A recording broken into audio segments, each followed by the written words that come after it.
Magandang hapon, ako po si Benison Estareja. Meron muli tayong update patungkol po sa ating monitor na si Severe Tropical Storm Opong with international name na Bualoy as of 2 p.m. araw ng Biyernes.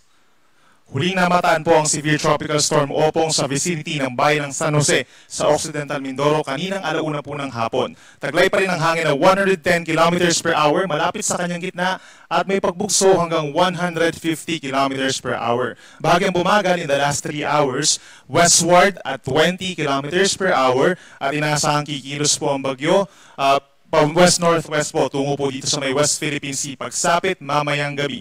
Base sa ating data satellite animation, apektado ng makapal na ulap, associated po sa malalakas na ulan ng malaking bahagi ng Luzon, Visayas at western portion of Mindanao. At pinakamatingkad dito mga kulay puti po na ulap, dito po sa may western side po ng Southern Luzon and Visayas. Itong Mimaropa, Western Visayas at yung mga nearby areas pa, asahan pa rin po yung at times intense na mga pag-ulan sa mga susunod na oras. Associated na rin po ito sa hanging habagat kung dito sa may Palawan and western portions of Visayas and Mindanao. Base naman sa ating data satellite animation, patuloy yung monitoring din natin doon sa mga kumpul ng ulap or cloud clusters far east of Visayas and Mindanao. Hindi natin inaalis yung tsansa na magkakaroon dyan ng low pressure area sa loob ng 3 araw, but we're not seeing po na magiging bagyo agad-agad ito hanggang sa katapusan po ng buwan ng Setyembre.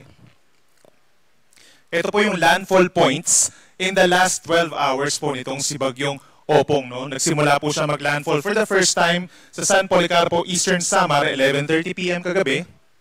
Sinundan na po yan ng mga landfall po dito sa may Palanas, Masbate at Milagros, Masbate kaninang madaling araw. Nagkaroon na pang-4 at pang-5 landfall sa mga bayan ng San Fernando and Alcantara sa Romblon ngayong umaga. And then afterwards, pagsapit ng tanghali, nagkaroon ng pang-6 na landfall sa Mansalay, Oriental Mindoro, 11:30 in the morning. At kung mapapansin po nila, westward or pakaliwa or pakanluran ang naging movement po nitong si Bagyong Opong in the last 12 hours. Malaking factor kasi doon sa kanyang westward movement ay yung high pressure area doon sa hilaga po ng bagyo. No? So ibig sabihin, napipigilan yung pag-angat ng bagyo at napanatili ang kanyang westward movement. Kaya malaking bahagi ng Calabarzon Zone, Central Luzon, and even Metro Manila po, no? Ang hindi gaanong naapektuhan po nitong si Bagyong Opong. Base naman sa pinaka-monitor ng Pag-asa, generally west-northwest po, no? Or magsisimulang umangat na po pakanluran ang nasabing Bagyong Opong. Sa mga susunod na oras, babagtasin pa ng bagyong natitirang bahagi ng Mindoro Island. Pagsapit ng gabi, nasa may Mindoro Strait na at unti-unting palayo ng ating kalupaan. Nasa may West Philippine Sea na po simula mamayang gabi hanggang bukas ng umaga. And possibly po, pagsapit ng tanghali, nakalabas na ito ng ating Philippine Area of Responsibility. In terms of intensity, within the next 12 hours or mamayang gabi, posibleng lumakas po ulit ito bilang isang typhoon given na babalik ito sa mas malawak po na katubigan at inaasahang mas lalakas pa habang lumalayo po ng bansa. So, yun naman yung maganda balita, no? Habang lumalakas po ito, ay hindi naman inaasahang magkakaroon pa ng direct effect pagsapit po bukas ng hapon pagkalabas niya sa ating area of responsibility. Take note din po na sa ngayon, ang kanyang radius, 460 kilometers on the average. So, from the center hanggang sa outermost part, hagip pa rin po kayo ng malakas na hangin at malakas na ulan. So, ibig sabihin, ito mga binabanggit po natin kanina, ito po isang point lamang yung kanyang sentro. Pero yung kabuuan ng bagyo, technically affected pa rin po ang malaking bahagi ng Central and Southern Luzon, including Metro Manila, plus malaking bahagi po ng Visayas. Kaya naman sa ngayon po, nakataas ang wind signal number 3 doon sa pinakamalapit po sa bagyo sa kanyang sentro, Batangas, Marinduque, Romblon, Occidental Mindoro, Oriental Mindoro, maging sa may Calamian Islands, meron na rin signal number 3, northwestern portion of Aklan at sa Kaluya Islands sa Antique. Signal number 2 naman po, may kalakasan pa ring hangin na mararanasan po sa mga susunod na oras sa southern portion of Zambales, gayon din sa Bataan, southern Pampanga, and southern Bulacan. Magi dito sa Metro Manila, signal number 2 pa rin po as of 2 p.m. Gayon din sa Rizal, Cavite, buong Laguna, signal number 2. At dyan sa amin sa Quezon, sa central and southern portions, signal number 2.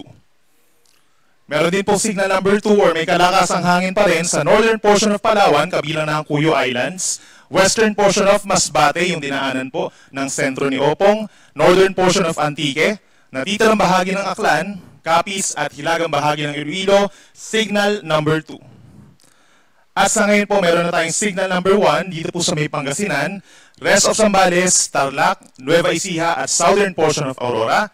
Signal number 1 na rin dito sa natitirang bahagi ng Pampanga at ng Bulacan at ng Quezon Province. Signal number 1 din po sa northern portion of Palawan, Camarines Norte, Camarines Sur, hanggang dito po sa may Catanduanes, Albay, Sorsogon at natitirang bahagi ng Masbate. Itong nagkaroon po ng signals number 2 at number 3 sa ngayon, signal number 1 na lamang.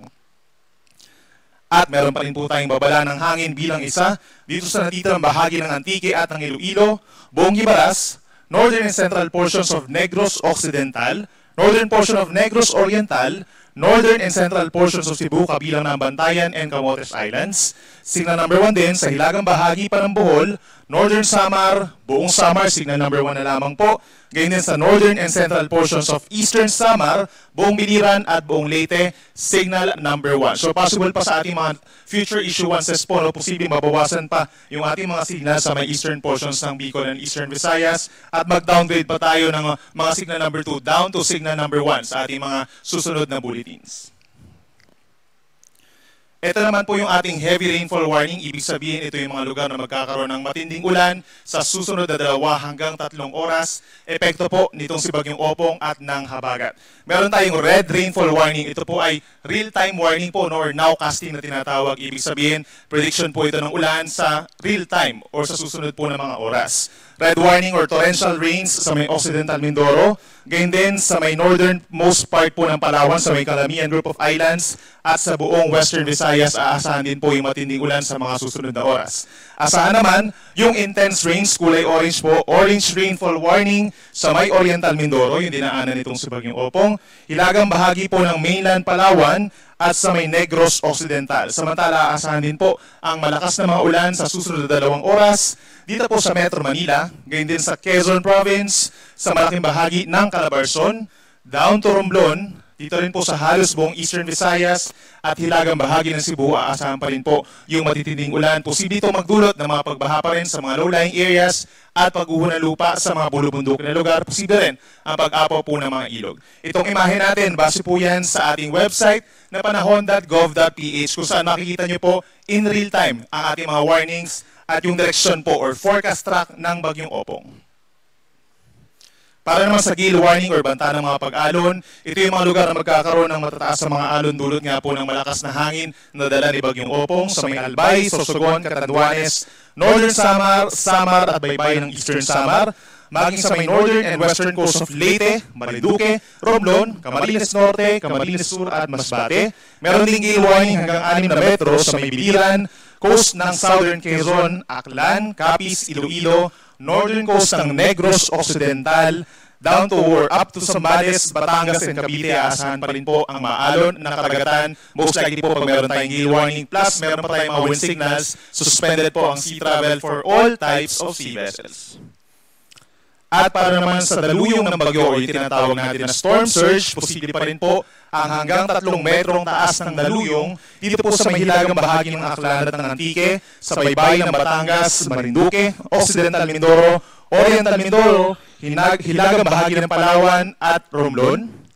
Habang posible naman ang 1 hanggang 2 metrong mga daluyong or storm surge, yung pagdagasa po ng matataas na alon dahil sa malakas na hangin ng bagyo, dito po sa may Aklan, Antique, Bataan, Batangas, Cavite, Masbate, baybayin ng Metro Manila, particularly ang Manila Bay, Palawan, Quezon, Pampanga, at Bulacan. At pagdating naman po sa mga pabugso-bugsong hangin, no, hindi naman po ito galing sa bagyo, subalit most likely galing po ito doon sa habagat at doon sa outer part, kung dito sa may hilaga po ng bagyo. Sa Ilocos Region, Cordillera Region, Cagayan Valley, dahil po yan doon sa outer rain bands or outer trough po nitong si Bagyong Opong, at yung dahil sa habagat over Palawan, Visayas, yung mga wala pong wind signals, Zamboanga del Norte, Misamis Occidental, Misamis Oriental, Camiguin, Caraga Region, and Davao Region. Habang bukas, halos buong Luzon and Western Visayas, meron pa rin pabugso-bugsong hangin kahit malayo na sa lupa ang Bagyong Opong. At yan muna ang latest mula dito sa Weather Forecasting Center ng Pag-asa. Yung next update po natin ay mamaya muling alas 5 ng hapon. Mag-ingat po tayo.